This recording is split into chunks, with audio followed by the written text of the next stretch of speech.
Hello दोस्तों, welcome to the daily brief, जहां हम मार्केट्स की सबसे बड़ी स्टोरीज और ट्रेंड्स को सिंप्लीफाई करते हैं। मैं हूं आपकी होस्ट भव्या दुआ। आज है थर्सडे 10 अक्टूबर और आज मैं आपके लिए 3 बड़ी स्टोरीज लाई हूं। आप हमें स्पॉटिफाई, एप्पल पॉडकास्ट या किसी भी प्लेटफॉर्म पर सुन सकते हैं। और अगर आप पढ़ना पसंद करते हैं तो हमारे नो स्पैम न्यूज़ लेटर को सब्सक्राइब कर लीजिए for a quick run down. सब लिंक्स आपको डिस्क्रिप्शन में मिल जाएंगे। तो चलिए शुरू करते हैं। आज सबसे पहले मैं बात करूंगी आरबीआई की मॉनेटरी पॉलिसी के बारे में, फिर हम डिस्कस करेंगे food delivery through quick commerce और आखिरी में हम बात करेंगे इंडिया की बॉन्ड मार्केट के बारे में।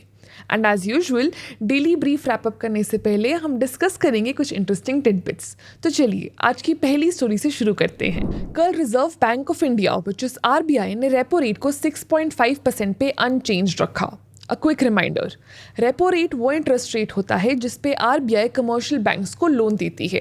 ये इन्फ्लेशन को कंट्रोल करने और इकोनॉमिक ग्रोथ को सपोर्ट करने के लिए एक की टूल है। कुछ लोगों को उम्मीद थी कि रेट कट होगा ताकि बोरोइंग सस्ती हो जाए और लोग ज़्यादा स्पेंड और इन्वेस्ट कर पाएं, लेकिन आरबीआई ने कुछ स्पेसिफिक रीजंस के कारण ऐसा नहीं किया। दुनिया भर के सेंट्रल बैंक्स अलग अलग स्टेप्स ले रहे हैं। यूएस फेडरल रिजर्व ने रिसेंटली 0.5% का रेट कट किया ग्रोथ को बढ़ाने के लिए। 2024 में अब तक 21 रेट हाइक्स और 130 कट्स हो चुके हैं ग्लोबली। 2023 के कंपैरिजन में 161 हाइक्स और सिर्फ 84 कट्स थे। ग्लोबल ट्रेंड रेट कट की तरफ बढ़ रहा है, लेकिन आरबीआई ने ज़्यादा कॉशियस अप्रोच ली है। क्यों? Because RBI governor Shaktikanta Das और उनकी पूरी टीम को इन्फ्लेशन कंट्रोल करते हुए इंडिया की इकोनॉमी की ग्रोथ पर भी फोकस करना है।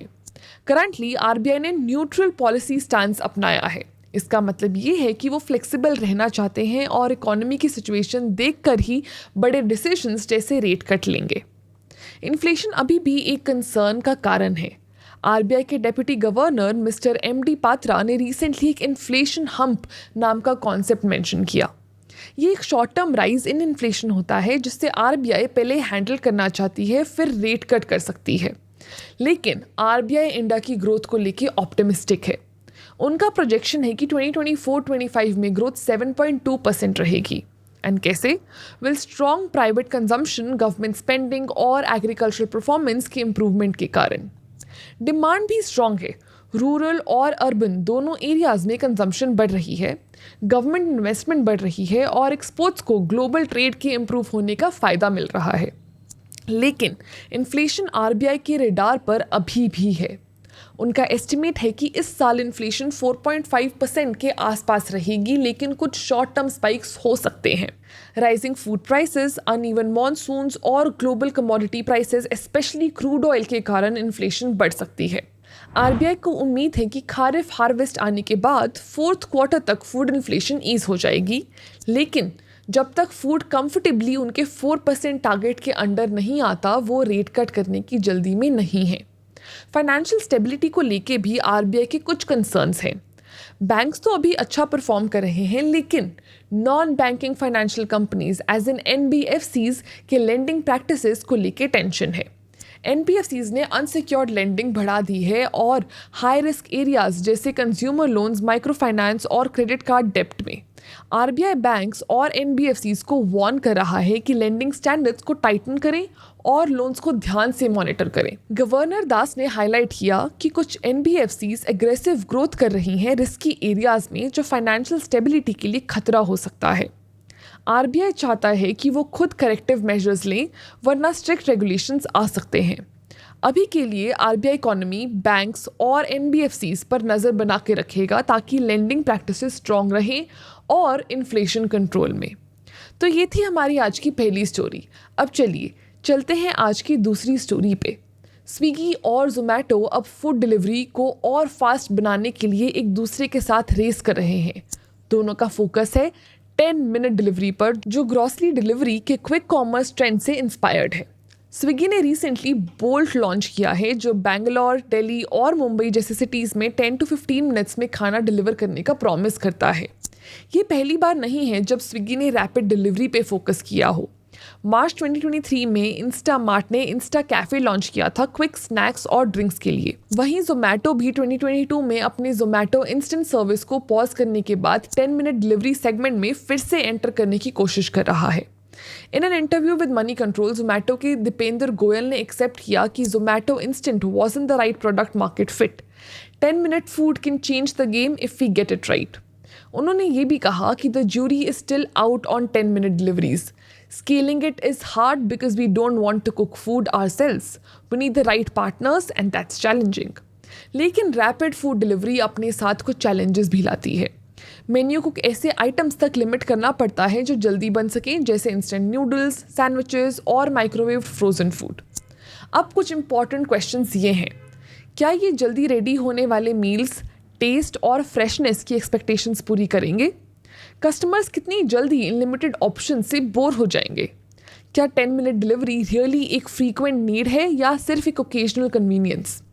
वेल, इस मॉडल की सक्सेस इसी बात पे डिपेंड करती है कि स्पीड और क्वालिटी के बीच का बैलेंस कैसे मेंटेन किया जा सकता है, और ये बैलेंस क्रैक करना काफ़ी ही टफ लग रहा है।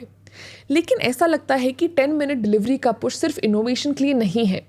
स्विगी और जोमेटो मेनली इस सेगमेंट में एंटर कर रहे हैं ताकि नए कंपेटिटर्स जैसे स्विच से बच सकें, जो ऑलरेडी बैंगलोर में 10 मिनट डिलीवरी ऑफर कर रहा है।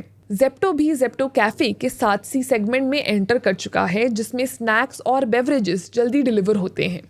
कंज्यूमर्स की एक्सपेक्टेशंस रैपिडली बदल रही हैं, और जैसे गोयल ने कहा, Blinkit speed has made Zomato feel slower. आज के मार्केट में सिर्फ फास्टर होना काफ़ी नहीं है, it's about staying relevant. Although दोनों कंपनीज रैपिड फूड डिलीवरी में एक्सपेरिमेंट्स कर रही हैं, वो नए एरियाज भी एक्सप्लोर कर रहे हैं। जोमेटो अपने डिस्ट्रिक्ट प्लेटफॉर्म के थ्रू लाइफस्टाइल एक्सपीरियंसेस में एक्सपैंड कर रहा है, फोकसिंग ऑन इवेंट्स और dining. And Swiggy high end consumers को टारगेट कर रहा है अपने रेयर क्लब के थ्रू, जो एक्सक्लूसिव कॉन्सर्ट सर्विसेज ऑफर करता है। एक स्विगी एग्जेक्टिव के हिसाब से, we are targeting the top 0.1% of young professionals seeking convenience and exclusive access. 10 minute food delivery का इकोनॉमिक्स अब तक क्लियर नहीं है, लेकिन ये ऑब्वियस है कि दोनों कंपनी शॉर्ट टर्म प्रॉफिट्स के बियॉन्ड सोच रहे हैं, और असली टेस्ट ये होगा कि क्या ये कॉन्सेप्ट्स मार्केट्स को रिटेन कर पाएंगे। अब स्विगी और जोमेटो तो इनोवेट करते रहेंगे, लेकिन कुछ बड़े सवाल अभी भी हैं।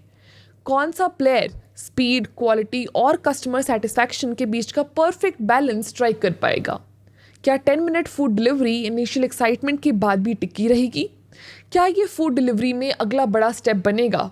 वेल, टाइम ही बताएगा कि 10 मिनट डिलीवरी रियली एक गेम चेंजर बनेगा या सिर्फ एक और ट्रेंड बनकर रह जाएगा इस fast moving food delivery world में। तो ये थी हमारी आज की दूसरी स्टोरी। अब चलो बात करते हैं इंडियन बॉन्ड मार्केट के एक बड़े शिफ्ट के बारे में, जो ग्लोबल अटेंशन ग्रैब कर रहा है। FTSE Russell global index tracking के एक बड़े प्लेयर ने अनाउंस किया है कि वो सितंबर 2025 से इंडियन सॉवरेन बॉन्ड्स को अपने emerging markets government bond index which is EMGBI में इंक्लूड करेंगे। इसका मतलब क्या है? ये कि इस मूव के कारण लगभग $500 करोड़ का नया फॉरेन इन्वेस्टमेंट आने की उम्मीद है। और सिर्फ FTSE रूसेल ही नहीं, JP मॉर्गन और ब्लूमबर्ग इंडेक्स सर्विसेज भी सिमिलर स्टांसेस ले रहे हैं। थोड़ा कॉन्टेक्स्ट देते हैं। सितंबर 2021 में JP मॉर्गन ने $33,000 करोड़ के इंडियन गवर्नमेंट बॉन्ड्स को अपने इमर्जिंग मार्केट बॉन्ड इंडिसेस में इंक्लूड करने का डिसीजन लिया। ये एक बड़ी बात थी। इंडियन बॉन्ड्स को 10% वेट दिया गया, और इंक्लूजन प्रोसेस जून 2024 से मार्च 2025 तक चलेगा। JP मॉर्गन के इस स्टेप से लगभग $2,500 करोड़ का इन्फ्लो आने की एक्सपेक्टेशन है। ये इंडिया की तरफ डायरेक्टेड एक बड़ा सम ऑफ फॉरेन मनी है। अब ये इतना इंपॉर्टेंट क्यों है? वेल, पहली बात, reserve bank of India foreign investment को लेकर काफ़ी कॉशियस था। RBI ने स्ट्रिक्ट रूल्स रखे थे, जैसे कोटाज और होल्डिंग पीरियड्स, ताकि रुपये को वॉलेटिलिटी से बचा सकें। लेकिन चीज़ें बदलनी शुरू हुई जब RBI ने इन रूल्स को थोड़ा रिलैक्स किया। उसके बाद JP मॉर्गन ने इंडियन बॉन्ड्स को अपने इंडेक्स में इंक्लूड किया, और फॉरेन इन्वेस्टमेंट रैपिडली बढ़ गई। अक्टूबर 2023 से सितंबर 2024 तक फॉरेन इन्वेस्टर्स ने more than 1,80,000 crore rupees Indian government bonds में इन्वेस्ट किए हैं। फिर ब्लूमबर्ग ने भी एक सिमिलर मूव किया और अनाउंस किया कि वो जनवरी 25 से इंडियन बॉन्ड्स को अपने emerging markets local currency index में इंक्लूड करेगा। अब FTSE रूसिल भी इसी रास्ते पर है। क्लियरली इंडियन बॉन्ड्स अब फॉरेन इन्वेस्टर्स के लिए ज़्यादा अट्रैक्टिव हो गए हैं।